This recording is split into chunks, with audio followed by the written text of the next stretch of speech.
नमस्कार। धन्यवाद। आप सभी का इतना सपोर्ट और प्यार जो पुरानी वीडियोस पे मिला। काफ़ी क्वेश्चंस मुझे आए, काफ़ी लोगों ने फ़ोन करके उसको अप्रिशिएट किया और काफ़ी फीडबैक भी रहे जो कि हम काम करेंगे आने वाली वीडियोस पे और आजकल की वीडियोस में भी। तो अभी आगे का जो हम टॉपिक सोचा है आज के लिए, लास्ट टॉपिक में हमने बात की थी कि आपको अच्छा म्यूज़िक अगर सुनना है तो आप कैसे शुरू कर सकते हैं, कहाँ से शुरू कर सकते हैं, कहाँ पे सुन सकते हैं। अच्छे जेन्युइन ऑनलाइन प्लेटफॉर्म्स वो कौन से हैं जहाँ पे आप अच्छी audio video classical music, classical instrument, vocal आप सुन सकते हैं और उसको एन्जॉय करना शुरू कर सकते हैं, जिससे कि आपको क्लासिकल म्यूज़िक का आइडिया लगना शुरू हो। और आप जब धीरे धीरे उसको समझेंगे, थोड़ा थोड़ा सुनना शुरू करेंगे, 5 मिनट, 10 मिनट, 15 मिनट, कब वो आप 1 घंटा सुनना शुरू कर देंगे आपको पता भी नहीं लगेगा। तो वो जो हमने बात की और हमने काफ़ी सारी उसमें यूट्यूब के लिंक्स भी जो अच्छे चैनल्स हैं वो लास्ट वीडियो में शेयर किए हैं। अगर आपने नहीं देखे तो वो आपको कमेंट सेक्शन में दिख जाएंगे, जहाँ से आप उन चैनल्स को विज़िट करके उसमें से अच्छे ऑडियो वीडियोस सुन सकते हैं और देख सकते हैं। आज अगर हम बात करें सीखने की, कि आपने अच्छा सुनना शुरू कर दिया, आपको क्लासिकल म्यूज़िक सुनना अच्छा लगने लगा, अब आपको लगता है कि मुझे क्लासिकल म्यूज़िक सीखना शुरू करना है।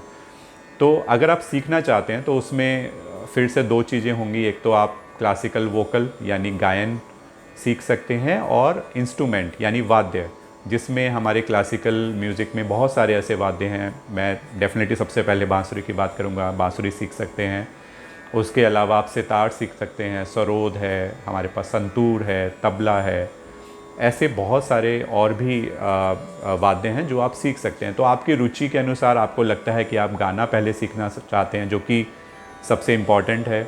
उसके बाद नृत्य, क्लासिकल नृत्य भी एक हमारा उसका पार्ट है। तो सबसे ऊपर क्लासिकल वोकल यानी गायन, उसके बाद क्लासिकल वाद्य यानी जितने भी वाद्य यंत्र हैं वो, और उसके बाद हमारा नृत्य जो हमारा शास्त्रीय नृत्य हैं। अलग अलग भारत में अलग अलग तरीके के नृत्य प्रचलित हैं, जिसमें आपने भरतनाट्यम, कथक ये सब सुने होंगे, तो वो भी इसी में आते हैं। तो इस तरीके से इनको बांटा गया है। अब अगर आप सीखना चाहते हैं तो सबसे पहला क्वेश्चन होता है कि हम क्या सीखें और कहाँ से सीखें।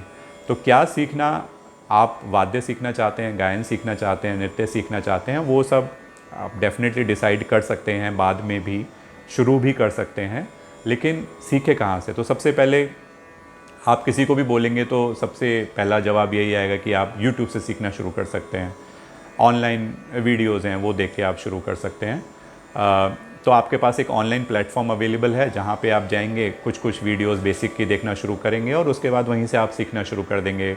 आप कहीं से अगर बांसुरी सीखना चाहते हैं तो किसी भी दुकान से आप एक बांसुरी ले आएंगे और जो भी आपको यूट्यूब पे जहाँ से भी आप देख रहे हैं उनको फॉलो करना शुरू कर देंगे।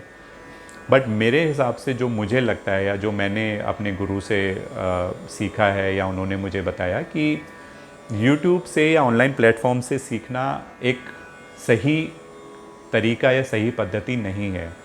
क्योंकि ये जो विद्या है, जो भारतीय शास्त्रीय संगीत की जो विद्या है, ये गुरुमुखी विद्या इसको बोला जाता है। गुरुमुखी विद्या का मतलब ये हुआ कि गुरु के सामने बैठ के सीखा जाए। अब गुरु के सामने आप ऑनलाइन भी सीख सकते हैं बैठ के, ऑफलाइन भी सीख सकते हैं। वो कौन सा माध्यम हमें लेना चाहिए उसके बारे में हम बाद में बात करेंगे। बट क्या हम यूट्यूब से या किसी भी ऐसे ऑनलाइन प्लेटफॉर्म से जहाँ पे आपसे कोई आमने सामने बात नहीं कर रहा, एक तरफ का आपको वीडियो या ऑडियो सुनने को मिलता है और उसके हिसाब से आप उसको फॉलो करना शुरू कर देते हैं।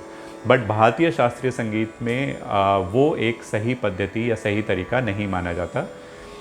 उसके पीछे रीज़न क्या है, क्यों ऐसा कहा जाता है, क्यों ऐसा सोचा जाता है? क्योंकि आप लोग ऐसा भी सोच सकते हैं, आजकल तो ऑनलाइन का ज़माना है, हर चीज़ ऑनलाइन सीखी जा सकती है, तो हम ऑनलाइन वीडियो देख के क्यों नहीं सीख सकते। बट ये गुरुमुखी विद्या है और इसके पीछे रीज़न ये है कि जब आप यूट्यूब से सीखना शुरू करते हैं तो अगर आप कुछ गलत बजा रहे हैं, गलत गा रहे हैं, गलत सीख रहे हैं, तो आपको कोई सही करने वाला नहीं होता।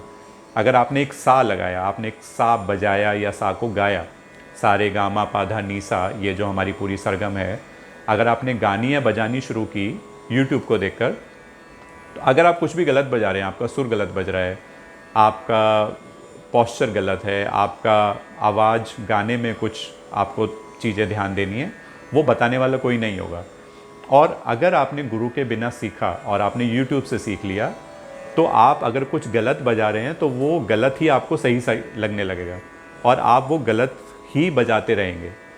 और आपको 2 या 3 साल के बाद ऐसा लगा या 6 महीने के बाद आपको ऐसा लगा कि नहीं, अब मैंने यूट्यूब वगैरह से सीख लिया है, अब मैं किसी गुरु को या किसी गाइड को, मेंटर को देखता हूँ और उनके पास जाके अब प्रॉपर सीखना शुरू करता हूँ। जब आप वहाँ पे सीखने जाएंगे तो जो आपने गलत सीखा हुआ है वो आपके जब गुरु को पता लगे कि नहीं ये तो ठीक नहीं है, आपको ऐसे सीखना है, तो आपको उस गलत को सही करने में बहुत समय लगेगा और हो सकता है आप सही भी ना कर पाएँ। तो उसमें आपको ये लगेगा कि मैं तो 6 महीने से सीख रहा हूँ यूट्यूब से, 1 साल से सीख रहा हूँ, और कुछ लोग ऐसे 5-5 साल यूट्यूब से सीखने के बाद जब वो गुरु के पास सीखने आते हैं तो वो जब गुरु उनको सही करने की कोशिश करता है या उनकी गलतियाँ उनको बताता है तो उनको लगता है नहीं, मैं तो शुरू से ऐसे ही बजा रहा हूँ और काफ़ी लोग इसको अप्रिशिएट कर रहे हैं, लेकिन आप मुझे इसको बोल रहे हो कि नहीं ये गलत है या इसको सही करने की ज़रूरत है। तो वो एक्सेप्टेंस बहुत मुश्किल होती है उस टाइम, ये एक्सेप्ट करना कि हाँ मैं इतने सालों से गलत बजा रहा था और अभी मुझे मेरे गुरु सही तरीके से बजाना या गाना सिखा रहे हैं, लेकिन मैं तो ऐसे ही बजा रहा हूँ और हमेशा से यही ठीक लोगों ने बोला है, लोगों को यही अच्छा लग रहा है। तो इसलिए शास्त्रीय संगीत को खासकर, और भी ऐसे कलाएं हैं जिनको यूट्यूब के माध्यम से या ऑनलाइन नहीं सीखना चाहिए, आपको किसी गुरु से ही सीखना चाहिए, लेकिन हम यहाँ पे स्पेसिफिकली भारतीय शास्त्रीय संगीत की अगर बात कर रहे हैं तो भारतीय शास्त्रीय संगीत बिना गुरु के आपको नहीं सीखना चाहिए। यूट्यूब ऑनलाइन या ऐप भी आजकल बहुत सारी हैं जिसमें आपको अलग अलग वीडियोस देखने को मिलेंगे, उनसे आप सीख सकते हैं, लेकिन जब तक आप एक अच्छे गुरु से सीखना नहीं शुरू करेंगे तो तब तक आपका जो भी आप सीख रहे हैं वो सही सीख रहे हैं या गलत सीख रहे हैं वो आपको नहीं पता लगेगा। और जब तक वो पता नहीं लगेगा तो हो सकता है कि आप गलत ही सीखते रहें और वो गलत ही सब जगह बजाते रहें, और जब उसे ठीक करने के लिए आपको कोई गुरु मिले तो वो उसको सही ना करा पाए।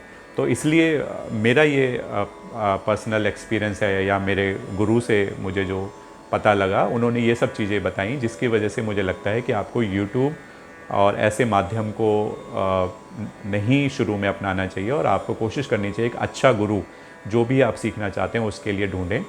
फिर आप उनसे ऑनलाइन सीखें, ऑफलाइन सीखें, उसके बारे में हम बात करेंगे। बट अभी तक के लिए ये है कि अगर आपको अच्छा लगने लगा है शास्त्रीय संगीत सुनना और आप सीखना चाहते हैं तो आप कोशिश कीजिए किसी अच्छे गुरु को ढूंढकर उनसे ही शुरुआत करें, यूट्यूब से सीखने की कोशिश ना करें। अच्छे गुरु कैसे मिले, कहाँ से मिले, आप क्या सीखना चाहते हैं उसके बारे में मैं कुछ और जानकारी आपको दे सकता हूँ, या आप इसमें कमेंट करके भी अपने क्वेश्चन पूछ सकते हैं, तो मैं कोशिश करूँगा आपको उसके बारे में कुछ और जानकारी दे पाऊँ।